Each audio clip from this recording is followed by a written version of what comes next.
This episode is about a 7-year-old girl who was taken hostage by her own father. A high-speed pursuit, an armed standoff. He's threatened to kill his own little girl.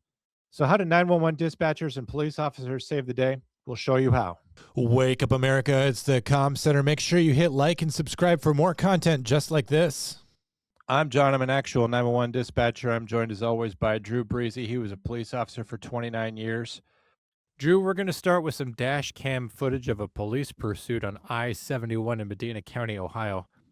This is dangerous. The suspect is driving a U-Haul truck. It looks to be the 15-foot model that weighs 4 tons and has a maximum speed of 75 miles per hour. Drew, before I tell you the story on a scale of 1 to 10, how dangerous is this pursuit? Ooh, that's about an 8. Well, get ready to increase that number. The driver is Charles Alexander, 43 years old, and he's a pissed-off father. And he's in the middle of a custody dispute that is now a full-blown Amber Alert child abduction. Ooh. We talked about Amber Alerts last week with the Carly Russell hoax. Well, this time it's all too real. Charles has abducted his 7-year-old daughter, Oaklynn, from where she was staying with a family member. Charles is reaching his breaking point. He took the girl, and now there's no looking back. Drew? Wow. First of all, beautiful little girl. I hate crimes against children to begin with.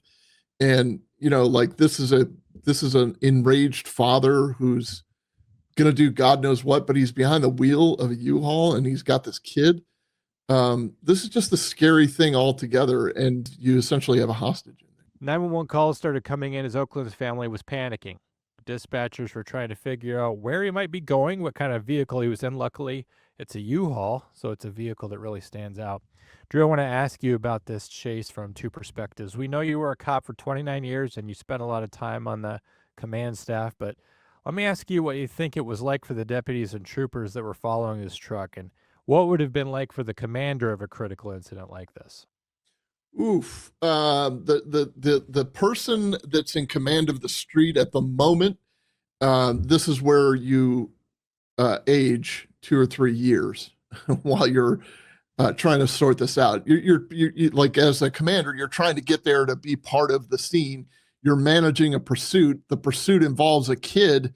You're fielding phone calls from upper echelon people who are starting to get word of what's going on. But there's so much at stake here because this is first of all, pursuits are very risky to begin with. There's like a very rare occasion where you should be pursuing a vehicle anyway. This just happens to be one of them. With a vehicle this size and what's at stake in the cargo, in the cab area of that U-Haul, this is very harrowing. As far as the cop is concerned, they're probably at trying to drive at 80% of their brain capacity because the person trying to get away is driving at 100% of their brain capacity. So they got to leave that extra 20% to think of things that they are trained in pursuit driving, make sure that, people don't pop up in the intersections. And they also have to save, a little bit of brain power for when and if the vehicle pulls over and how to react to that. Drew, every Amber Alert is a nightmare, a dangerous suspect, an innocent child, and usually the threat of a chase like this one. This one is even more dangerous, though. They're especially worried because Charles already made statements that implied he would hurt Oaklynn, his own daughter. You hope with a parental abduction that card is not actually on the table, but in this case, not only can we not trust Charles to protect his 7-year-old daughter, but hurting her might actually be the plan. By the way, if you have questions about what an Amber Alert is and how it works, make sure you leave us a comment below. We answer 99% of those. If you ask Drew what the ideal vehicle is to elude police, and Drew may answer that question, that's why we say 99.9%. I say the Oscar Mayer Wienermobile. The Amber Alert was issued and hours went by. The U-Haul was spotted near Brunswick, Ohio, far away from where this started. Deputies said troopers moved in and attempted a traffic stop on I-71. Drew, the father's threatened his own daughter. You can't ram or pit this big truck. You certainly can't start blasting away at it. Shooting tires is something you only see on TV. The public's in danger, but so is this little girl. You're right between urgency and catastrophe. Every option you have is kind of a bad option. So what's your first priority, Drew? How do you gain advantage on this traffic stop? The safety of that little girl. So the methods, you made reference to PIT, the pursuit intervention technique, not really being an option here because That's how you're trained in PID. Doing this to a U-Haul is near impossible. It's going to tip the U-Haul over Or onto just the. smash up the front end of your car. Yeah. Yeah. I mean, we're not too worried about the cars at that point.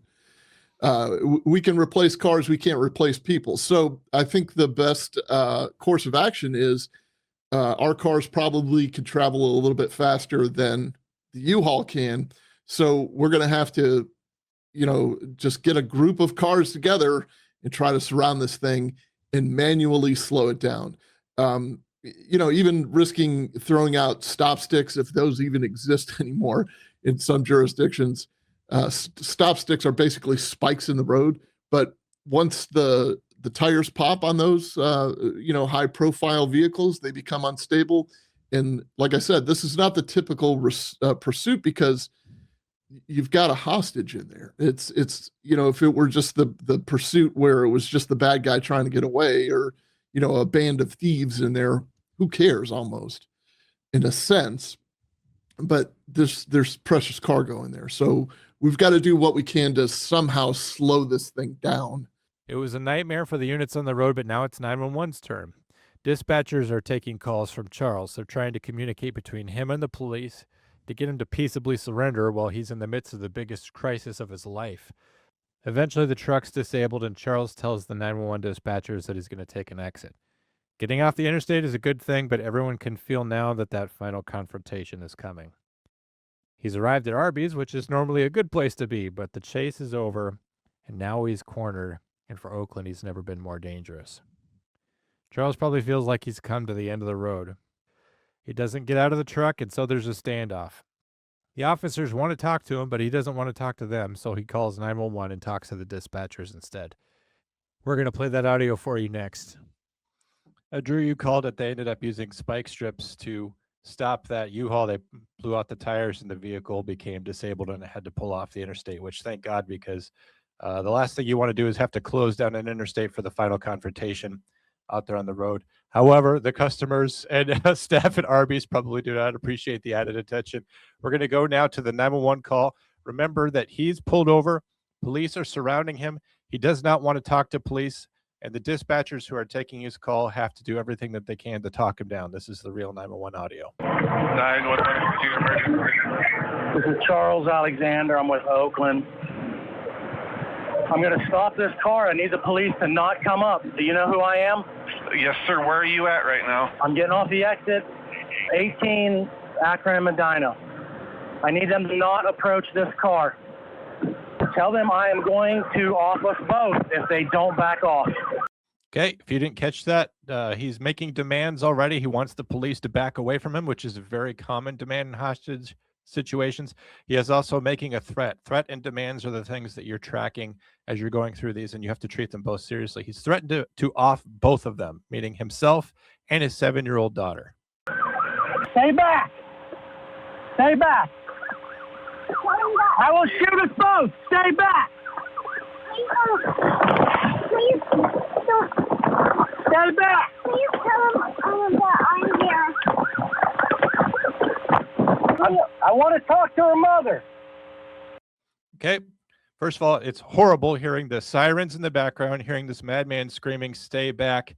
And now the sweetest little voice of an angel there pleading for the situation to end. He's asked to talk to her mother. This is the worst thing that you can do. Someone who's not initiated in this process might think, well, this is the person he has a grievance with. This is the person that he has some kind of rapport with. This is the person that can calm him down. However, the book says do not put them on the phone with the person that they have a problem with, because in many cases, it's their opportunity to say goodbye. Don't aim at me. I'm sorry. I'm sorry. It scares me. I'm sorry. Don't aim at me, you promise? Yeah. You still there? Yeah. And she's still there. Everybody, you're keeping her safe, right? For now. Listen just one second. Hold on. I am trying to help. How do you know you're going to heaven?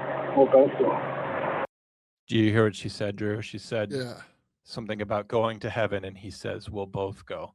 Meaning that he has already talked to her at some point while they were driving that she could expect today to go to heaven. which has to be one of the most chilling things that you can hear as a 911 dispatcher. I'm sure the audience out there hearing this little girl talking about her father sending her to heaven, this is the worst nightmare that you can possibly have as a 911 dispatcher. What? We're both one.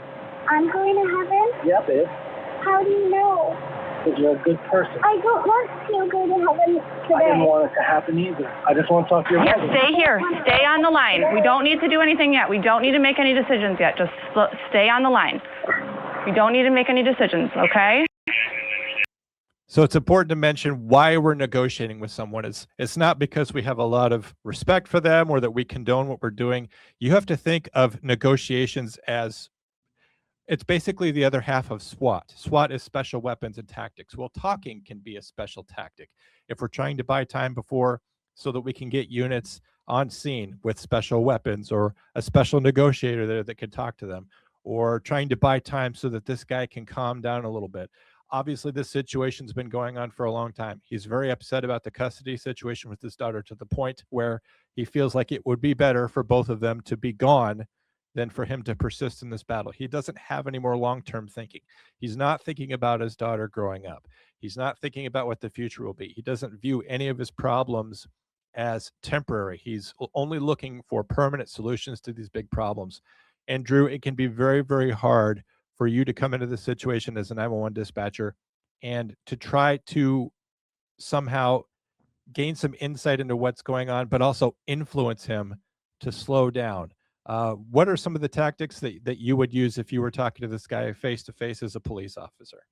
Humanizing everybody, humanizing him and humanizing that little girl. You want to make sure that he knows who he's dealing with. Obviously he does. He's had this conversation about going to heaven, but you definitely want to try to just keep the situation calm and not elevate you're giving off energy. It's kind of like a rabid dog. Like you don't want to show the rabid dog that you're wanting to do battle, because the dog's just going to do battle whether it wins or loses. So you want to be able to with your repetitive persistence just calmly have this conversation, but keep him talking. And the more he talks, the more information he's going to give. It really is harrowing for that dispatcher to hear what the little girl is saying and process it. She might be a mother herself, and she has to separate herself from this whole thing to try to get a peaceful resolution. It's a lot of weight on her shoulders right now. And this guy seems very determined to do whatever he's going to do. So you're trying to talk sense into somebody who has lost all manner of sense. It's very difficult for someone who's in command to negotiate. I know on TV, you'll see the warden come out or the chief of police come out, but the truth is that the person who's in charge cannot negotiate. And we have police officers attempting to take control of the scene. You have an incident commander there. You have you have a sergeant or lieutenant or a police officer who's in charge. They can't negotiate directly with this guy very easily, because what are his demands going to be? Get the hell out of this Arby's. Leave me alone. And the answer to that is going to be no. And so when the answer is no, and we can't put any preface on that, and we can't couch that issue, and we can't say, well, we need to talk about this. In the meantime, let's talk about this, and build patterns of cooperative behavior. If the person in charge just says, no, we're not going to do that, that makes negotiating and building patterns of cooperative behavior very difficult, because of course there's certain non-negotiables. One of the non-negotiables is that we don't let this guy leave with the hostage. That's non-negotiable. So you have to have someone who's not at the scene, someone who's not in charge, someone who can kind of act as a middleman to broker a deal. And just because that issue or that process itself can take time, you're buying the time that SWAT needs to get in place. You're buying the time that a sharpshooter or a rifleman would need to get in place. You have to remember that lethal force is always an option. The situation has been potentially lethal up to this point. He's talking to her about taking her to heaven. They've been driving around in a 4-ton bullet down the interstate. We have every reason to believe that this situation could become lethal at any point, and the police are willing to maximize lives. That's our whole goal. And so in order to do that, we will take one if that means we don't have to lose two, meaning we may have to shoot the father. I know you love your daughter. I know you do, and you don't want to hurt her, and you didn't want it to be like this. I know. But let's not do anything that we can't undo, okay? Not letting me go to heaven. No, honey, I love you. I love you so much. Just hold on one sec. Just bear with me. We want to get her help. I know. No, it's not too late. Too late. It's not too late. It's too late. I've tried for 2 years. I was giving her a chance to say bye to her mother. I know, but hold on. As I said, he was saying I wanted to give her a chance to say goodbye to her mother. That's why we don't put them on the phone. We may take a recording of that person, sometimes a recording of a mother or a wife saying, honey, please do what the police say. Come home to me. We can work this out. We know that there's big problems, but I'm willing to talk to you about a solution. Those things can go far, but we're almost never going to put a live person into the middle of a negotiation because, like I said, this guy just wants the mother to be able to say goodbye to his daughter.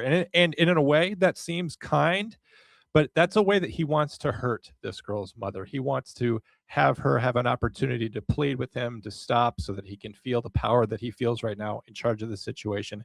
And ultimately to hurt this girl's mother because she will be forced to say goodbye to her and to have to know in real time and possibly hear the shots as he takes both of them out. So you can hear the dispatcher doing innately good things that a trained negotiator would do, appealing to his protective nature of his father, appealing to everything that you hope has driven him as a man and as a father up to this point to protect that little girl.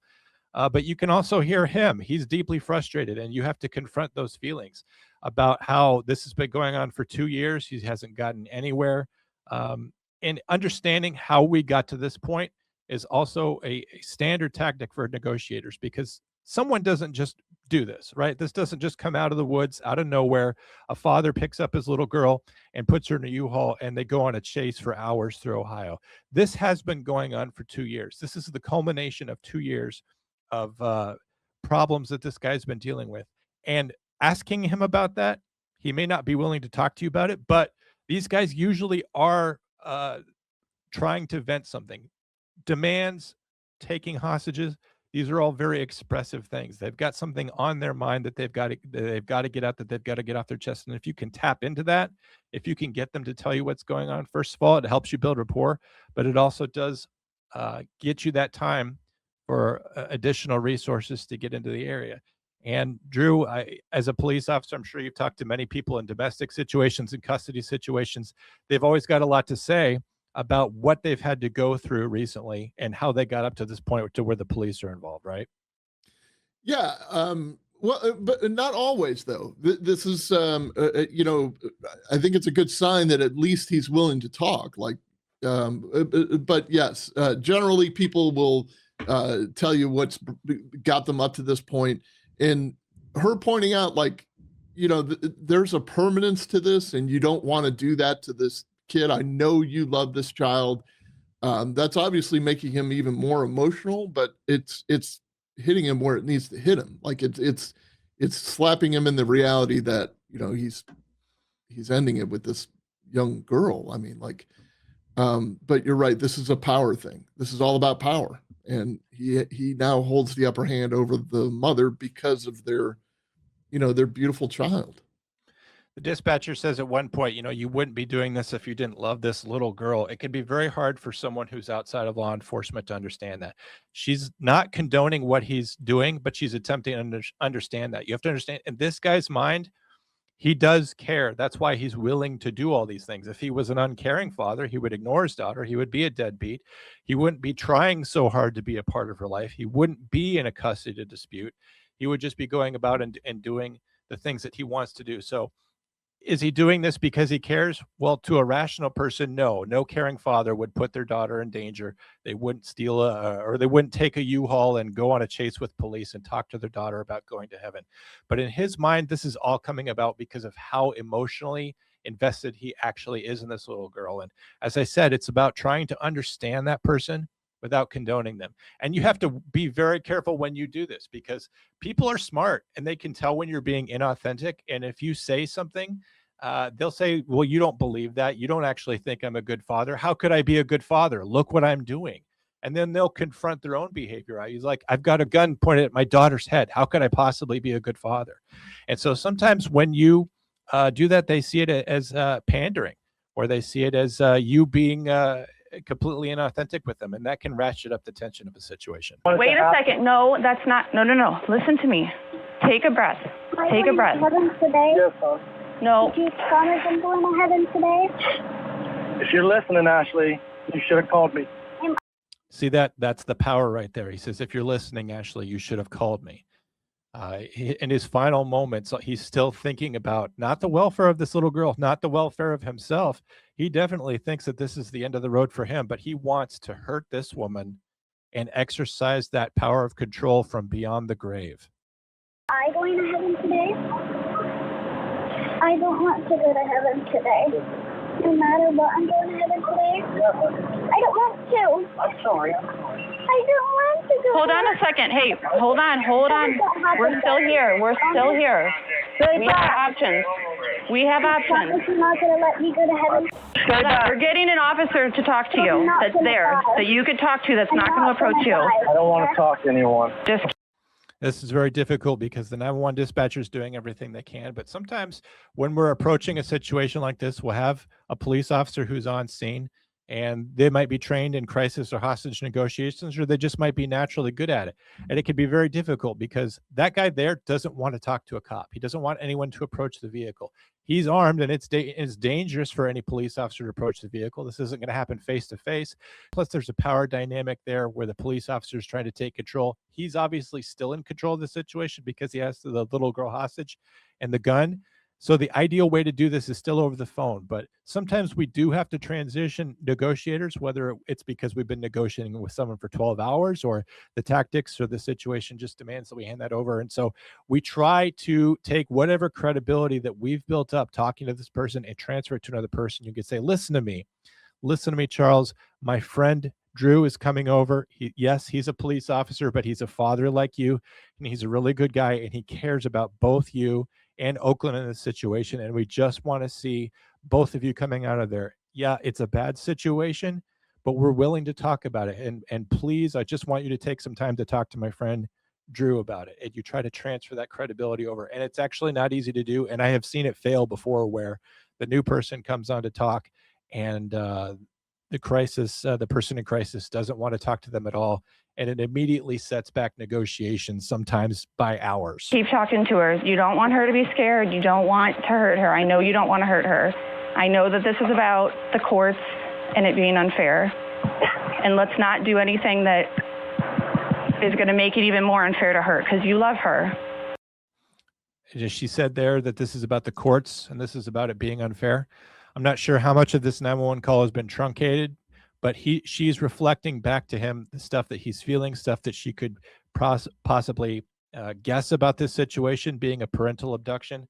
But reflecting this stuff back to him also lets him know that he's being heard, and him feeling heard, like all of us, we all just want to be heard. This is something that can help calm him down in a situation, and also acknowledge his feelings, that say, like, you know what, courts really are stacked against the dads, and I bet you never did get a fair hearing.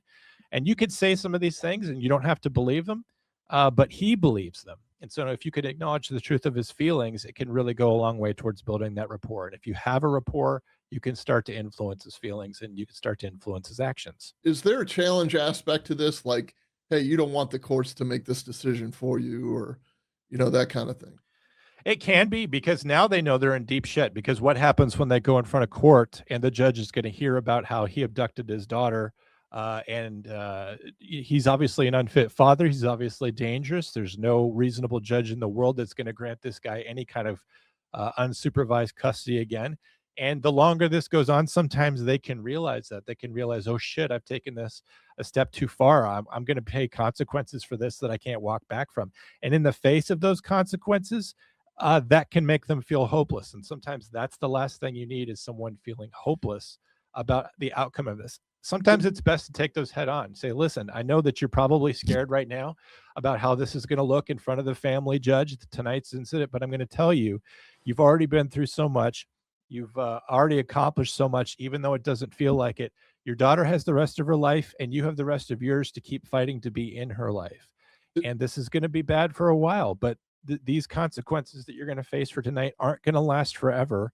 And you can talk to this little girl again, and you can still be there to walk her down the aisle someday, Charles. And if you can get him to think about you know, the pinnacle moment of being a father is walking a little girl, his daughter, down the aisle. If you can get him to focus on a future plan, something that he's looking forward to, something that he knows that he can get through anything to get to, that's one of those appeals to emotion and appeals to fatherhood that could get him to get through tonight's consequences. And you can even dive into it. You could say, you know, you're probably going to jail for this. You're probably going to prison for this.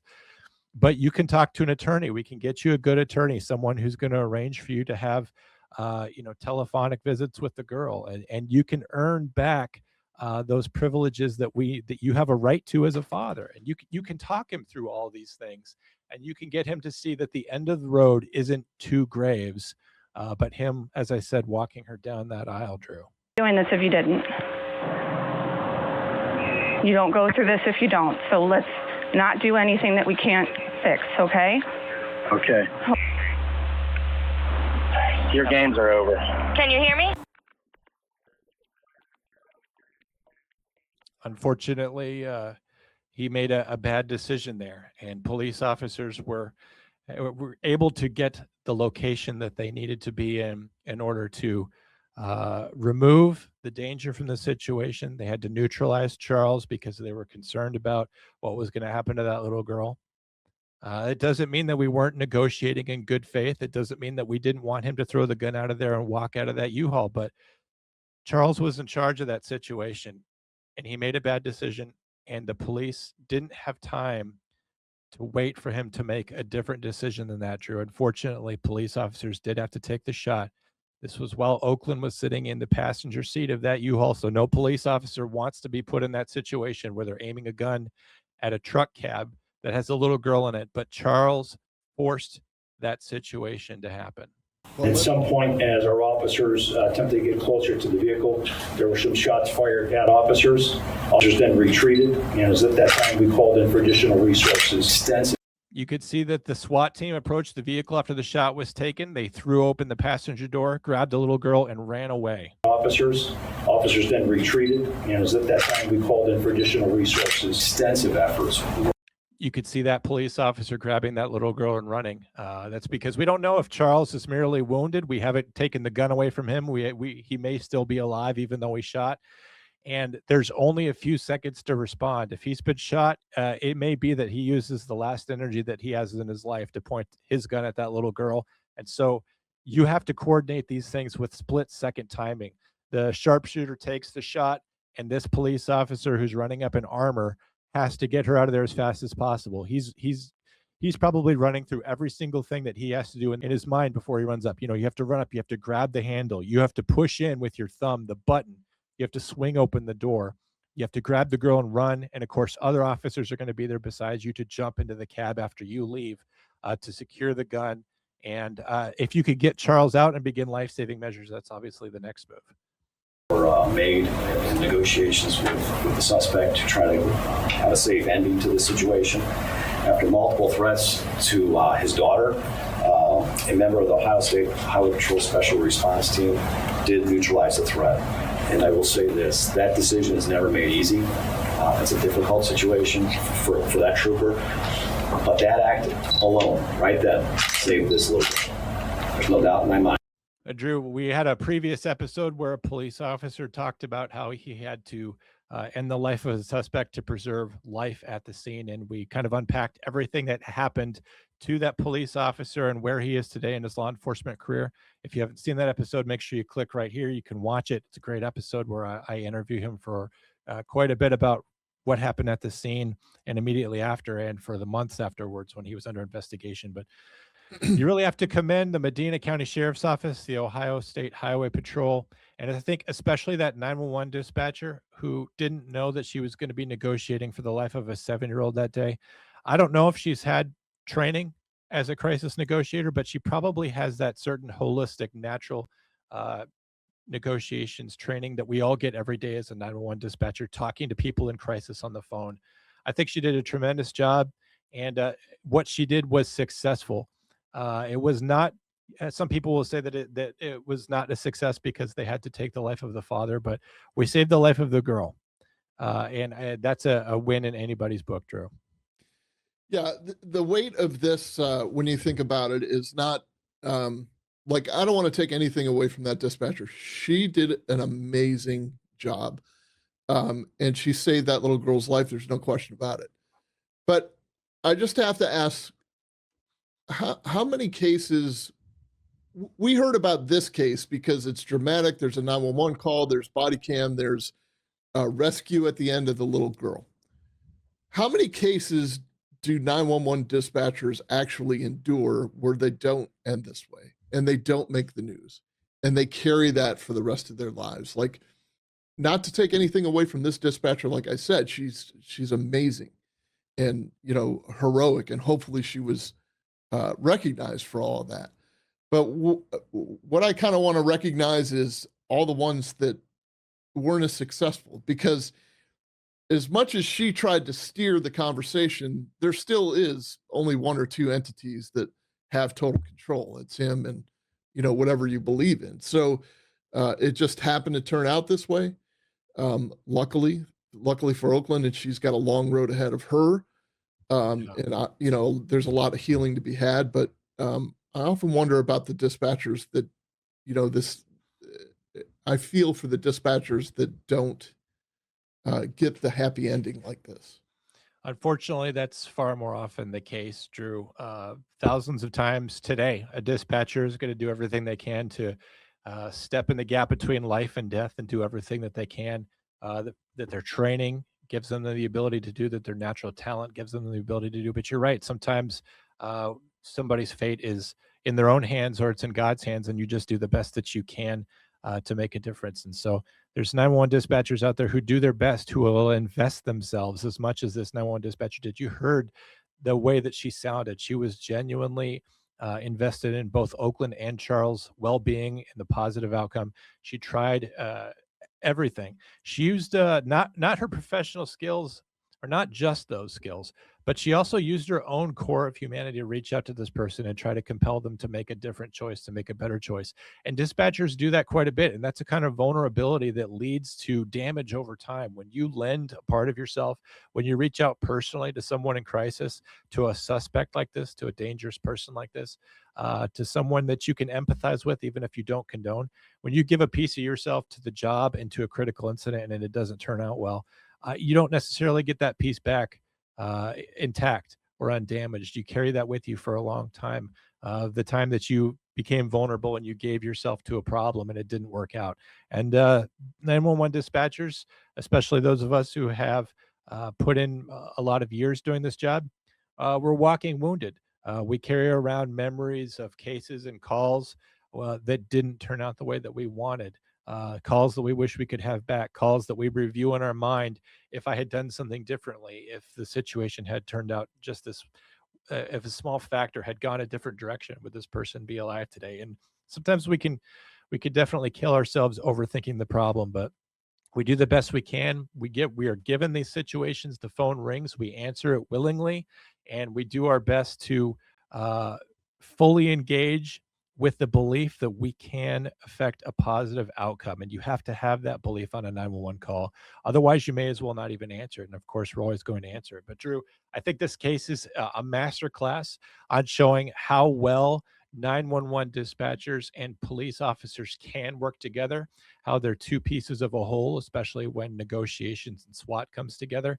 And you can see how with 911 and police officers working beautifully in concert, that we can accomplish great things. Not perfection, because we still have things that are outside of our control, like Charles, but we can save the life of a little girl, and I don't know if there's anything better. Dispatchers are first responders. Tend to carry around with them is an overinvestment in the job.